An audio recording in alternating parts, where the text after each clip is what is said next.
We are Oh, recording. okay, thank you. So, welcome to the last session for today, session 3 of day 3, under the project Education for Technological Literacy and Inclusion. So, I must say that this is going to be more of a conclusive and overview, free flowing session, so to say, because we've already gone through most of the content that we had planned in terms of case studies, supervised learning, unsupervised, and we have seen multiple examples of both in theory and also in Python. I thought we could use this time mainly just also to see some things in the big picture. Like now we are seeing, okay, a Jupyter notebook with different cells and we are running one by one. But that is mostly only for practice, right? That we use this kind of functionality where you see the output immediately.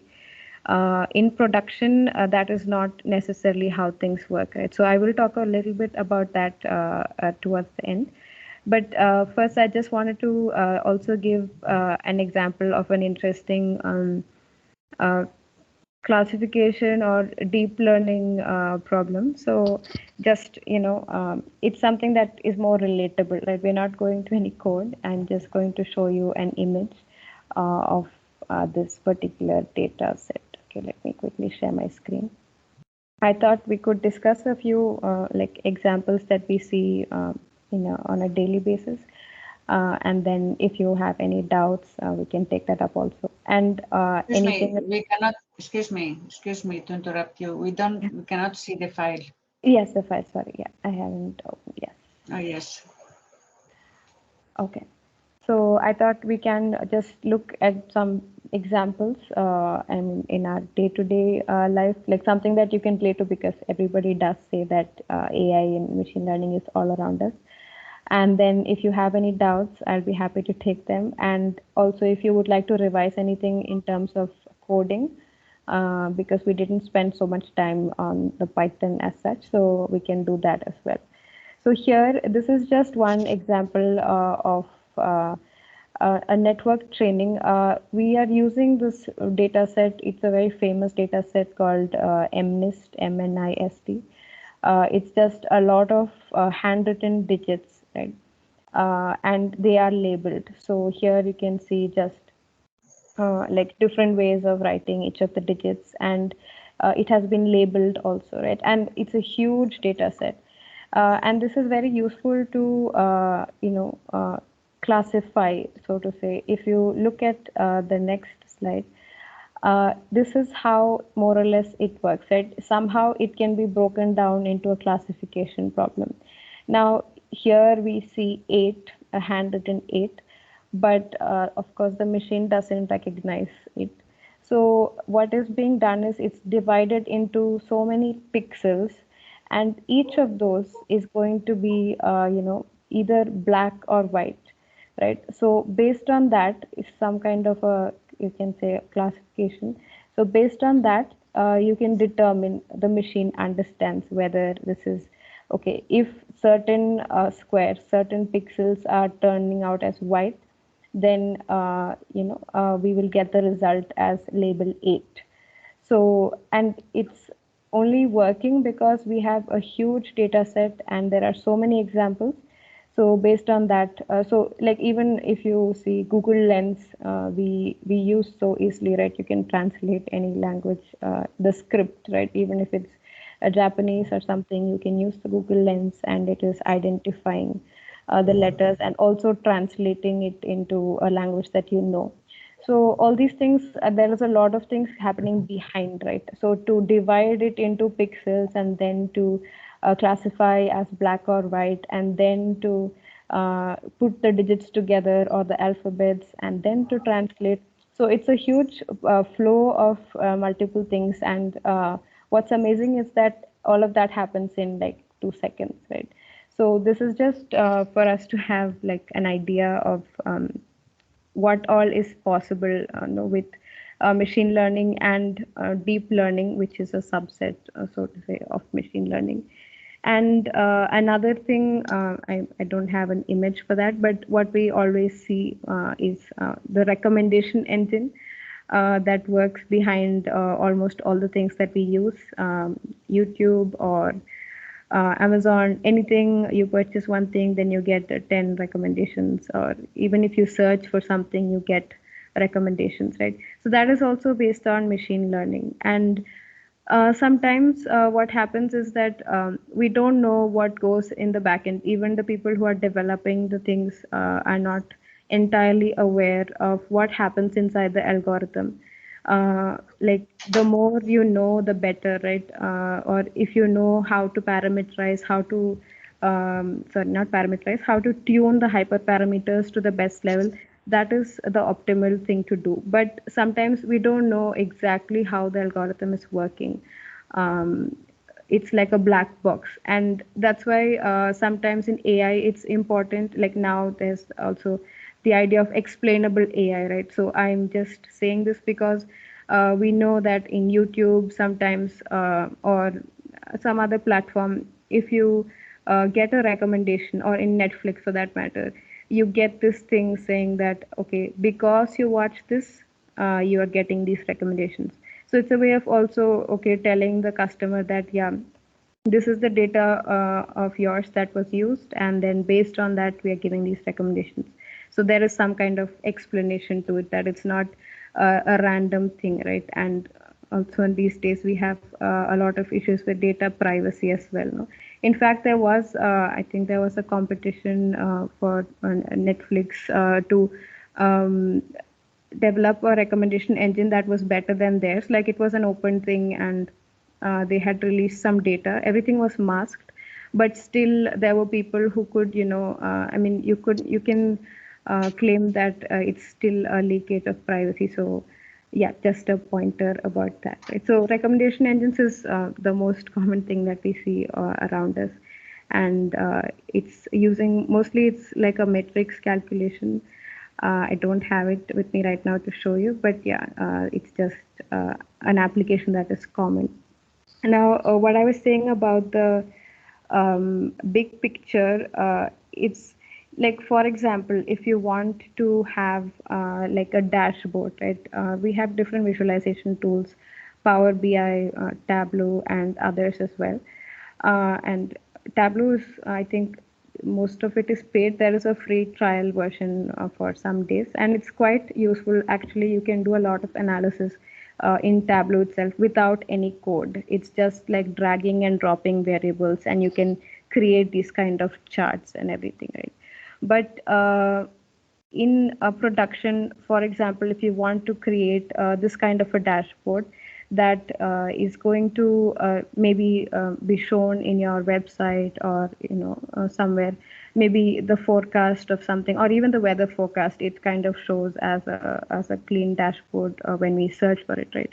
So that comes after a long process, so we have different platforms available, cloud platforms, so to say. You can use Google Cloud Platform, GCP, or Azure, or AWS, Amazon Web Services, and there are others also. These are just the common ones, where the users they you and it is also for data scientists. You can there are special services for machine learning, but it's just a way to structure, and you're hosting everything in the cloud, so multiple people can work on it, and you have the whole flow of the process, right? So from your data sources, this is not specific to machine learning. This is just I have personally worked only on Azure, but all the cloud platforms have a similar, like, I mean, they have some similarities, although there will be some customization. But this is just to show you that, okay, the first step will be always the data sources. Where all am I getting my data from? It can be an SQL database, or it can even be something that I'm putting a whole process here to extract the data, and which is something that will be covered in tomorrow's session. Yvonne will explain about automated data extraction, right? So, and that, so here, in case if, again, looking for my cursor, so it can be also a Python script, let's say, which is going to use these tools or these libraries for automated data extraction. and you store that data somewhere, right? And then from there you do all your transformation and the data analysis. In there are some services, for example, in Azure, you have uh, something known as data bricks.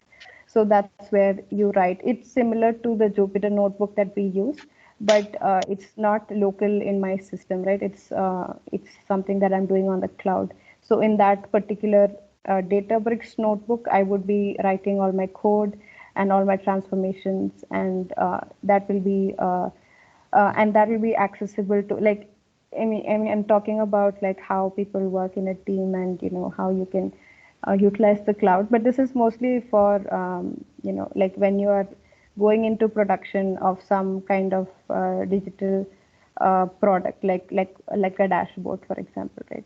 So you have all your scripts, and which will not be like input output based. It will be just a whole script. You will have different functions defined, and it will just give a single output. Usually we have a whole script just for data cleaning or data pre-processing, and it will give you the clean data.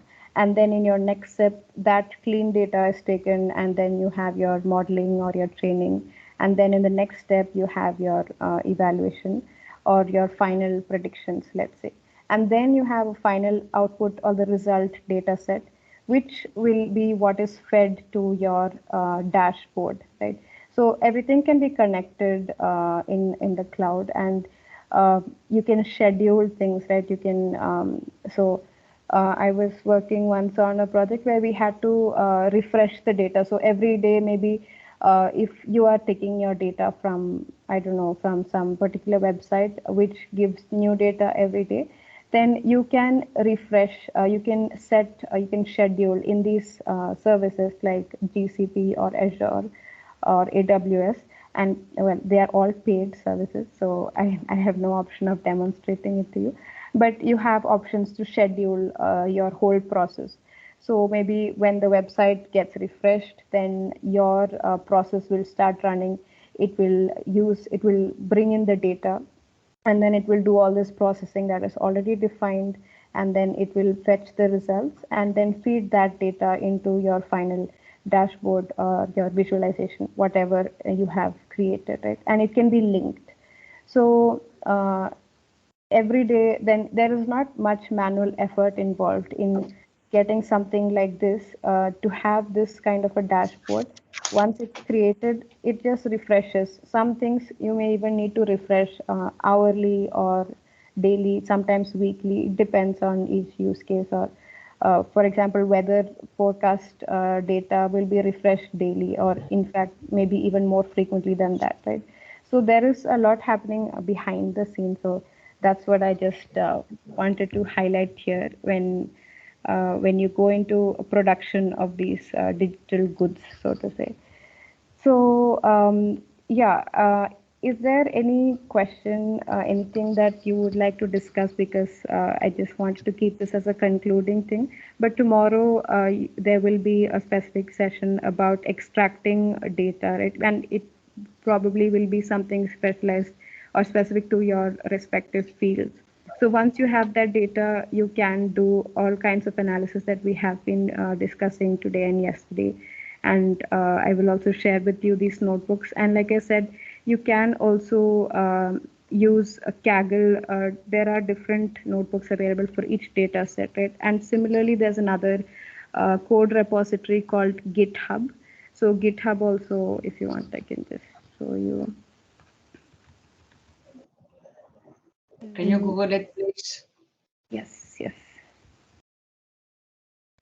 So GitHub also has multiple, let's say, if I want a simple linear regression, then you have people who are doing the analysis, right? So here you see it's in a Jupyter notebook, but you can also get, in R also, you can specify the language in which you want the analysis available.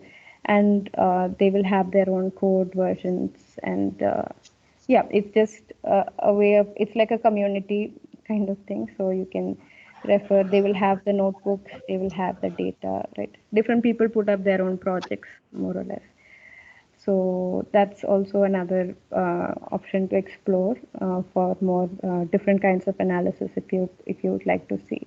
GitHub is also used like professionally for teams which are working on development. Then they use this as a place where they keep all the codes, the versions of the code, because every day you are making some changes and to be able to backtrack. So this is also used for code versioning, right? So, and everybody will have access to you can set it in such a way that your team can see each other's work and things like that.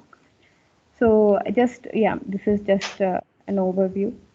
But does anyone have any questions about what we did till now? And just to say that what I was showing you before in terms of the process, it is called a pipeline. So a pipeline like from end to end, from data extraction till all the way till dashboard. A dashboard is just an example that I'm saying. Mostly we end up in the visualization because in business terms, that is what the management wants to see, right? What are the final inferences that you're making from the data? So how you reached from and the real world data is very messy, right? What we saw in the regression analysis and the cluster, those data sets are just sample sets, right? But if you go to like now tomorrow, he will show the extraction. So if you see that kind of data is going to be quite messy and quite large. So then more time will be spent on the pre-processing and the cleaning. And it is super important to get the data to that quality on which you can model. Otherwise, if the data itself is not good, then of course our predictions are also going to falter, right? So yeah, uh, I will keep the floor open to any questions that anyone may have.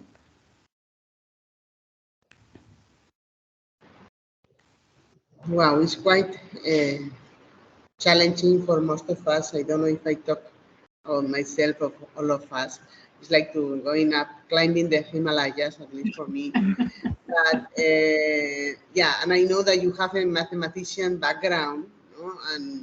And maybe, but I would like to ask you, how long did it take you to get familiar to Python? It's like, because I see the need, I see that it's a resource or a tool that we cannot ignore, and I'm thinking in my research in many areas, and I think it's really useful. But I wonder if I should start doing this, or so how long it will take us to be familiar with this new tool. Um, I don't think it will take that long actually. I personally had zero coding background, zero coding experience. I was honestly never even interested.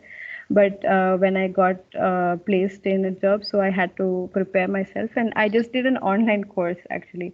In you can do different in Coursera, you must have heard. So I just did. I think it was a 1 month course, but I mean it's not that much content.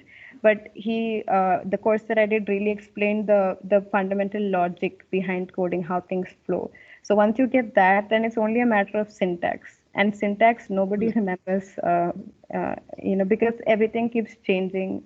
So that is something we always go back and Google. But I think in 1 month for sure you can get familiar with more or less the things that you can do in Python.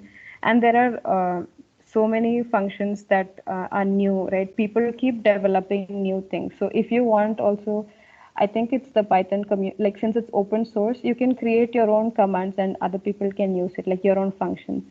So things keep changing, and that is you have to keep exploring, right? But 1 month is good enough. Specific to machine learning, we did have some more trainings, but then what I find challenging is now to interpret the results. So I can say this is the command to use and this is how you fit. But then to interpret the results, I think that takes more experience and more knowledge, deep knowledge of statistics and economics. Right? But you can definitely do it well in 1 month. Thanks. I'll try my best. And another point that maybe is more philosophical, no? But or conceptual. But we are keep saying that this is an open source, and thus we can easily access it. But how did they make the money from? Jupiter, Anaconda, who is sponsoring such a wonderful and powerful tool?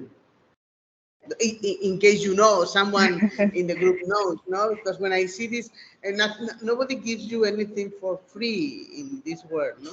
And when I see such a powerful tool in everyone's hands, no? I always wonder if through this data that we are using, these libraries you have shown to us, this data, is there any hidden business there? I'm asking in case you know, or you don't know. I mean, no, honestly, I don't know how it all started, but like there are a lot of passionate people who like to develop new things. So, and there is a whole community. Even if you get some error, let's say, like just to put it out there, when you're practicing your code, you just take that whole error statement and paste it on Google, and it will already give you results. So there are always people who are answering questions, and who have already done all this analysis before. So I think there are a lot of passionate people behind it. But open source, also, I have heard about a downside that sometimes things can change for the worse. So maybe you have written your code already. I mean, like maybe you have a whole script, and the definition of one of the functions was changed by someone who had the authority or access from the community. Then it impacts your whole analysis, right? So I mean, I'm just saying it as an example. I used to have colleagues who would prefer a paid language compared to open source because it is bound to some kind of intervention which you may not want. But as till date, I have not faced such an issue. But what will be expensive is then to use these in the production, right? So for AWS or for Google Cloud Platform or Azure, you have to pay big money to host your things, even for each hour and for different regions where you're using the server from. So that is a very expensive thing. And yeah, usually we use on any one of the platforms, right? Okay. Thank you. Belen, Marisol speaking. Yeah, I don't know about Python, but for instance, I mean, at the university, we use an open source learning platform, Moodle. I think everybody knows Moodle. Moodle is open source, but many universities use it. And I suppose if a university spends money to improve it, for instance, we have Moodle in Basque language. Now that's open to everybody. So I suppose there are many institutions who spend money improving that tool, and that goes into the community, I suppose. Okay, that's good to know, and that's good to believe that it's like that. No, I am happy to hear, no, because it's such a powerful means, no, that even if you go buy Outlook or Microsoft Outlook, you have to pay a ton for a license, no, and such a powerful tool for everything, but particularly for research or for e-learning, for so many things. Yeah, I was just wondering, but thank you, Marisol. Maybe that makes sense. Okay, so maybe we can I don't know whether there's any more questions, or maybe we can finish. I would like to thank Merlin for your very good presentations. We all understood the statistics and econometrics under all the coding, so this was wonderful, Merlin. So thank you so much. Thank you for your time. Excuse me. Yes, sorry. And I have to add also that for Merlin, I guess it has been also a challenge because she's maybe a programmer, very good at coding and in mathematics, but she's not so used to teach. No, she's not too used to deliver unless online. No, and I think has been a great experience for her. Takshish also was telling me today that his great challenge was to talk to lecturers, no, and only thinking that they have gone through our website and checking the CVs they have seen from us has frozen them a little bit, no, thinking, oh my God, who am I talking to, no? So because they are not used to talk, maybe they are more used to work on it and to get to run the software, but they are not so used to give lectures in a specific timeline and specific. And I think both of them, I have to say that they did it, being one of the first experiences for both. They did it wonderfully. So thank you, Merlin. Thank you for your effort, and I think we will all appreciate your whatever you did. And we will continue. Thank you, Merlin. I'm stopping recording. Is it okay? Yeah. Bye. Yes. Bye-bye. Bye-bye. Bye-bye.